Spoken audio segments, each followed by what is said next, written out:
Welcome back to the Resilient Entrepreneur Podcast. This is Kevin Johnson of Leverage Consulting. And you guessed it, you got it right. Yes, I have more good stuff for you today. So this one is being brought to you by one of my recent conversations with a client. But it also reminds me of something that I'm sure you've encountered in your past, probably with some frequency, and also something that you probably need to do a little dive back into. And that is getting into the weeds, getting into the details. And I don't like teams staying in the weeds, but there's times you need to get in the weeds and figure things out. Actually, several years ago, I put together a slide. And it was a slide that was part of a presentation, and it had a young lady on the slide, and she had this look of disdain and being absolutely annoyed. And in the slide, basically, essentially what I was talking to the audience about was, and I like using pictures, I like using visuals because I think it tells a lot more story than me standing up there and talking for a long time.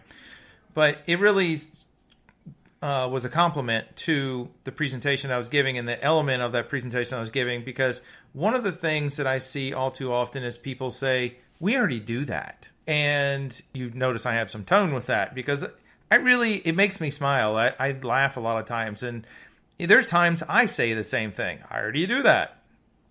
And in reality, sometimes we don't. We think we do. And maybe we do a version of something, but not really that. So it was interesting. And this is just one of so many examples. But there's actually two pieces to this. So one of which is sometimes you need to get into the weeds. You need to literally watch and observe. So one of the things that I work on with clients is that someone, whether it be an office manager, an administrator, someone of some importance, ideally not the producers, but someone needs to be on the floor periodically and just watching and listening. It may look like you're not doing anything, but it could be, quite honestly, one of the most valuable things you could be doing. So here's case in point, and this has happened so many times in me working with clients. So one of the things that I'll do with clients is we'll do mystery shopper calls. And oftentimes it's a great way to show the big gap between what we think we're doing and what we're actually doing. And give you a couple examples with this.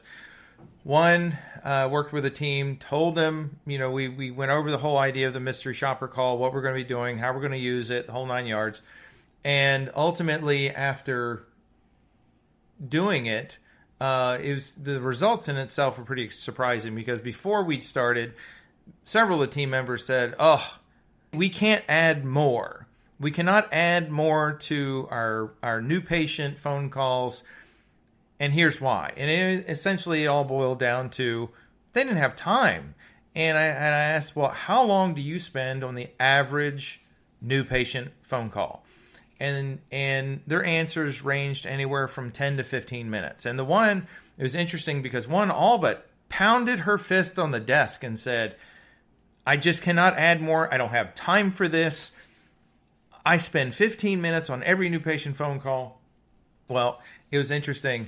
We had the recordings done, and we went and played them. So we had a team meeting, and we pulled it all together, and we played the audio right there with the team. And so we all had a pinky swear that there would be no making fun or nothing or anything else. And the reality of it is, the calls aren't all bad. Meaning, if you took a 10-minute phone call, you're not going to sit there and say every minute of the 10 minutes was terrible. There's a lot of great stuff that people do. Some people have better tone and inflection. Some people sound happier. Some people are more resourceful. So when we listened to them, it was one of the funniest things, funny to me, that stood out was there wasn't one phone call that was 10 minutes. And they all said they took at least 10 minutes. The one who pounded her fist on the desk and said she can't add more because she spends at least 15 minutes on every call, hers was like 4.5 minutes. And she had total control, meaning the caller could have stayed on longer. The caller didn't try to get off the call or anything like that.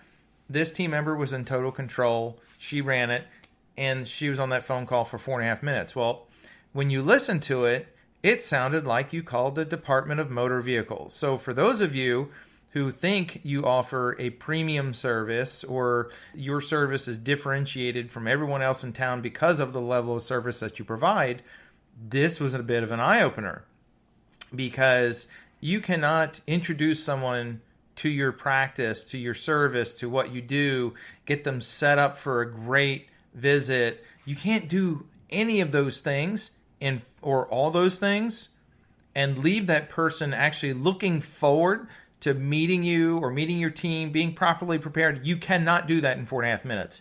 It's impossible.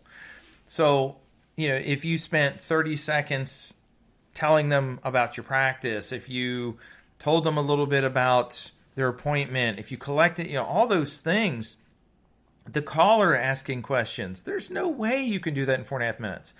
So it sounded very mechanical. It sounded, like I said, it sounded like you called the DMV. So these types of things are enlightening. It eliminates this whole, we already do that, meaning when you go over best practices and your team says, we already do that. Well, two great ways to uncover how good we really are is either to observe it, it's to listen to it, or it's to actually walk through an example. Some of you probably hate the whole idea of role playing, but I will tell you, it is literally one of the most effective tools. You can call it whatever you want. There's a lot of different names out there for it. I have some other names for it. They're more constructive and make it fun, but it is really one of the most effective things, because people think they know things until they actually start doing it or they're role playing it.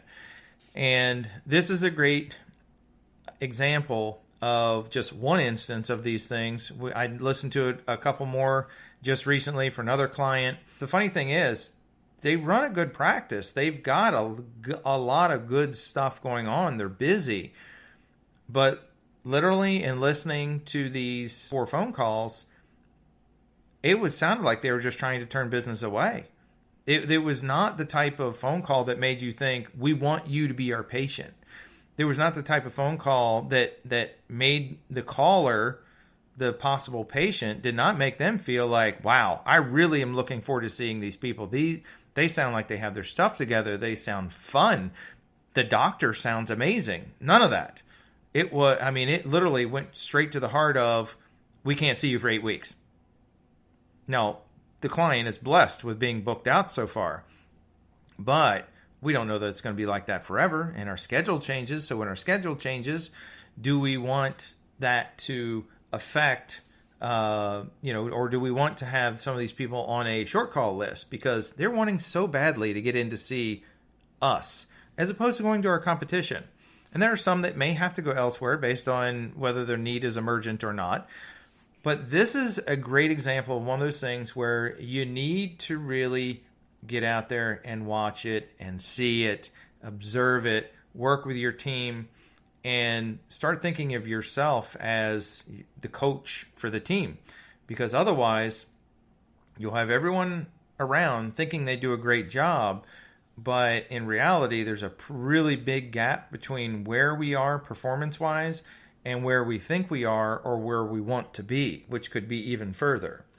So I hope you found this a little bit entertaining, but more importantly, I hope that in this you see that there's a real need. And for those of you who picked up on it in the beginning, in an ideal world, I love for an administrator or a manager or, again, someone of a position of influence that they're out there working and observing and working with a team 25 to 50% of the time. Because you think about how important the team is, and the more we invest in the team to where we have systems and scripting and an absolutely seamless process, I will tell you, for anyone listening to this, You could literally do 20% more volume and have less stress. Guaranteed. I've seen it so many times over and over that there's so many inefficiencies and so many things in every business out there, even the ones that people respect and think, oh, it's so well run. But you talk to the people within it and they say, oh, what a mess we are. Every business has it. It's just a matter of what you choose to do with it and how small you want to make that gap. So with that said, I hope you enjoyed this podcast. I hope you see the need to spend some time observing, watching, and working with your team. As always, if you have questions, comments, or anything that you'd love to discuss, drop in the comments below. Contact me directly. Love to hear from you.